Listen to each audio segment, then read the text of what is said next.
नमस्कार। मैं doctor Anita Rai Singhani, associate professor government PG college Kekri से आपका हार्दिक स्वागत और अभिनंदन करती हूँ। बिजनेस इकोनॉमिक्स के बीकॉम पार्ट 1 के स्टूडेंट्स के लिए मैंने जो चैप्टर तैयार किया है वो है कंज्यूमर सरप्लस, जिसे हम डिटेल में पढ़ेंगे कि इसकी क्या मान्यताएं हैं और उपभोक्ता की बचत की क्या परिभाषा है, क्या मीनिंग है। इसको हम आज डिटेल में पढ़ रहे हैं।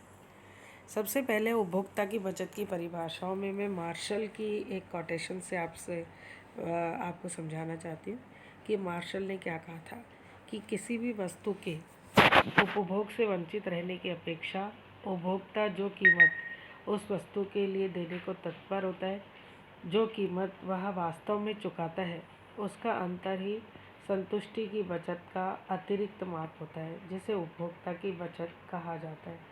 इसे हम ध्यान से देखें तो उन्होंने क्या कहा है, किसी वस्तु से अगर कोई भी उपभोक्ता उसका उपभोग करने से अगर वंचित रह जाता है, वह उसको उपयोग नहीं कर पाता है, तो जो उसने कीमत उस वस्तु के लिए देने को तत्पर था, जो उसने सोच रखा था कि इतनी मैं कीमत उसके लिए खर्च करूँगा, जो कीमत उसने बचा के रखी और उसको खर्च नहीं कर पाया, वह कीमत वह वास्तव में चुकाता और उसका जो अंतर होता वही उसकी संतुष्टि की बचत कहलाती, आर्थिक में आप कहलाता, और इसे ही हम क्या कहते हैं, उपभोक्ता की बचत के रूप में जानते हैं।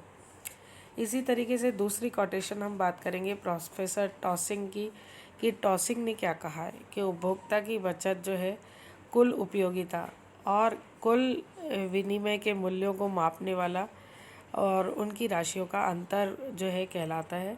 और इसको जो है ध्यान से अगर हम देखें तो टॉसिंग ने जो है इस बात को महत्व दिया है कि उपभोक्ता की बचत किस पे निर्भर करती है, कुल उपयोगिता और कुल विनिमय मूल्यों के अंतर को जो है उन्होंने इसके अंदर मापने की कोशिश की है। इसी तरीके से अगर प्रोफेसर सेन की हम बात करें तो प्रोफेसर सेन ने भी जो है इसको जो है किससे मापा है उसको हम देखते हैं कि उपभोक्ता की उसकी खरीद से प्राप्त होने वाला अतिरिक्त संतोष उपभोक्ता की बचत कहलाता है। कि उपभोक्ता को उसकी खरीद से प्राप्त होने वाला जो अतिरिक्त संतोष होता है, एक्स्ट्रा सेटिस्फैक्शन जो होता है, वो इसके अंतर्गत काउंट किया जाता है। इसी तरीके से प्रोफेसर सेन ने जो लिया है वो खरीद से प्राप्त होने वाले अतिरेक को इस पे शामिल किया है और उसको जो है उन्होंने उपभोक्ता की बचत बनाया है। तो अतिरेक जितना भी प्राप्त होता है या जितना वो कंज्यूम नहीं कर पाया, जो उसने कीमत उसके लिए रखी थी, तो वो जो उसको प्राप्त होता है उसको इसने प्रोफेसर सेन ने हाईलाइटेड किया है। अब एक और इम्पॉर्टेंट कोटेशन की बात करते हैं, ये है प्रोफेसर जे.के. मेहता की। और किसी वस्तु के उपभोग से प्राप्त संतुष्टि उस वस्तु को प्राप्त करने के लिए त्याग का जो अंतर होता है उसे उपभोक्ता की बचत कहा जाता है। जे.के. मेहता ने इसमें दो बातों को इम्पोर्टेंस दी है कि एक तो उपभोक्ता वस्तु के उपभोग से प्राप्त संतुष्टि। अगर मान लीजिए उसने कोई भी चीज़ को कंज्यूम किया है, कोई भी वस्तु को उसने उपयोग में लेना शुरू कर दिया है, तो उससे उसको जो संतुष्टि प्राप्त हो रही है, उसको एक सेटिस्फैक्शन मिल रहा है कि मैंने ये चीज़ का उपयोग किया, उपभोग किया, तो उसको प्राप्त करने के लिए वो त्याग उसने किया। त्याग का मतलब है कि जो उसने मुद्रा खर्च की है या जो उसने उसके लिए कीमत दी है, तो वो सारी चीज़ें जो किस पे जो जोड़ी जाती है, उपभोक्ता की बचत के अंतर्गत जोड़ी जाती है। प्रोफेसर सैमुअलसन ने क्या कहा है उसको भी हम यहाँ पे स्टडी करना चाहेंगे। प्रोफेसर सैमुअलसन ने कहा है कि इस प्रकार हमेशा कुल उपयोगिता कुल बाजार मूल्य में एक का अंतर होता है और यह अंतर अतिरिक्त की प्रकृति का होता है, उपभोक्ता को प्राप्त होता है और वह जो कुछ भुगतान करता है उससे अधिक उसे मिलता है। यानी कि कई बार हम जो पैसा खर्च करते हैं वो कम होता है और उससे जो हमें संतुष्टि प्राप्त होती है वो ज़्यादा संतुष्टि प्राप्त होती है। तो ये जो है कुल उपयोगिता के कारण जो अंतर आया है, कुछ चेंजेस आए हैं, तो वो जो है इस अंतर को जो है अतिरिक्त की जो प्रकृति है उसको लिया है और उपभोक्ता को जो प्राप्त हो रहा है उसको इसने लिया और जो भुगतान वो करता है और उस भुगतान के जितना नहीं बल्कि उससे जो अधिक उसको मिल रहा है वो क्या कहलाती है, उपभोक्ता की बचत कहलाती है। यहाँ ये बात बहुत इम्पॉर्टेंट है सैमुअलसन के अनुसार कि इस प्रकार कुल उपयोगिता को इसने जोड़ा है। टोटल यूटिलिटी कितनी प्राप्त हुई है और कुल बाज़ार मूल्य, जितना बाज़ार में उसका मूल्य मिला है उसको जो है उसमें उनके अंतर का और अतिरिक्त की प्रकृति को उसने जोड़ने की कोशिश की है, जो उपभोक्ता को प्राप्त हुई है और जो उसने भुगतान की है उससे अधिक जो उसको मिला है उसको प्रोफेसर सैमुअल्सन ने अपने इसमें जोड़ने का प्रयास किया है। इसी तरीके से हम अगली स्लाइड देखते हैं जिसमें हमने इसकी उपभोक्ता की बचत की मान्यताओं को लिया है। उपभोक्ता की बचत की क्या मान्यताएं हैं उसको भी हम इसमें स्टडी करेंगे कि उपभोक्ता की बचत की मान्यताएं इसमें पढ़ रहे हैं कि सबसे पहली जो मान्यता है वो है कि उपयोगिता को मुद्रा रूपी पैमाने से ज्ञात किया जा सकता है, यानी कि ये काउंटेबल भी होती है और इसको हम मनी में कन्वर्ट भी कर सकते हैं और देख सकते हैं कि इसके लिए हमने कितना रुपया खर्च किया है और कितनी हमें संतुष्टि प्राप्त हुई है। तो सबसे पहला जो इसकी मान्यता है, इस मान्यता को हम ये कह सकते हैं कि इसे हम मुद्रा में माप सकते हैं, मुद्रा में इसको काउंट करना पॉसिबल होता है, मुद्रा में हम इसे माप सकते हैं। तो इसलिए जो है हमें इसको ज्ञात करना इजी हो जाता है, डिफ़िकल्ट नहीं रहता है। इसी तरीके से किसी वस्तु की उपयोगिता केवल उस वस्तु के पूर्ति पर निर्भर है। कोई भी वस्तु अन्य वस्तुओं की पूर्ति से प्रभावित नहीं होती है। यहाँ यह भी उनकी एक मान्यता है कि वस्तु की उपयोगिता किससे निर्भर करती है, सिर्फ उस वस्तु की पूर्ति पर निर्भर करती है।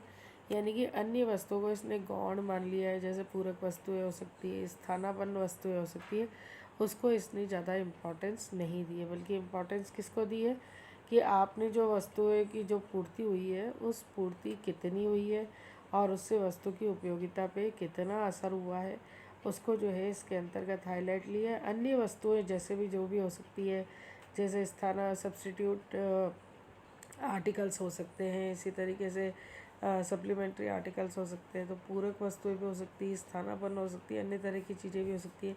हालांकि उनका मार्केट में प्रभाव पड़ता है, पर यहाँ पे इसने जो लिया है इस मान्यता को मान करके चला है कि उसकी पूर्ति जो है होगी और अन्य वस्तुओं की पूर्ति उससे वो वस्तु प्रभावित नहीं होगी और वो उसे किसी भी तरीके से इफ़ेक्ट नहीं करेगी। इसी के साथ ही कुछ और मान्यताएं भी है जिसको हम ले रहे हैं।